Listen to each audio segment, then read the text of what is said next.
Hello everyone, welcome back to my YouTube channel. মই ইয়াত কি কৰি আছো? মই বনাই আছো পিঠা। আপোনালোকে কোনে এইটো পিঠা খাই ভাল পায় কমেন্টত জনাব। আজি নব যাব দেউতাৰ ঘৰত। সো নব এতিয়া ৰেডি হৈ আছে। অলপ পিছতে ওলাব। বাইটি আহিছে নিবলৈ। নব কি কৰি আছে চাই আহো। ইয়াত নব ৰেডি হৈ গ'ল। এতিয়া ওলাব আৰু। নব ঘৰত যাব সেইকাৰণে মাহী আহিছে চাবলৈ।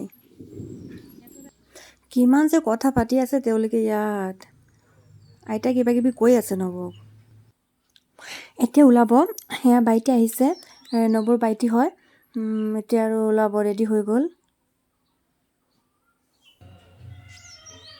সৰ পৰা বিদ্যালয় এতিয়া ওলাই আছে আৰু গাইস আপোনালোকে নবৰ মুখখন চাওকচোন ইমান হাঁহি কি যে কম ৰাতিপুৱাৰ পৰা অকল হাঁহিয়ে আছে ৰাতিপুৱা নহয় যোৱা কালিৰ পৰা হাঁহি আছে একচুয়ালি সব ছোৱালীৰ ক্ষেত্ৰত এনেকুৱা হয় ছোৱালী বিয়া হোৱাৰ পিছত যেতিয়া দেউতা ঘৰত ফুৰিব যায় তেতিয়া মনটো এনেই হেপি হয় আৰু মই নিজে দেউতা ঘৰত আহিছো মই নিজে হেতু ফিল কৰিব পাৰো সো হেতু নৰমালি সবৰ ক্ষেত্ৰত এনেকুৱা হয় আৰু যদি গাইস ভিডিওটো আপোনালোকৰ ভাল লাগি থাকে তেনেহলে প্লিজ লাইক কমেন্ট শেয়াৰ আৰু সাবস্ক্ৰাইব কৰিব প্লিজ আৰু নেক্সট ভিডিওত লগ পাম মোক সাপোৰ্ট কৰিব আপোনালোকে থ্যাংক ইউ সো মাচ টাটা বাই বাই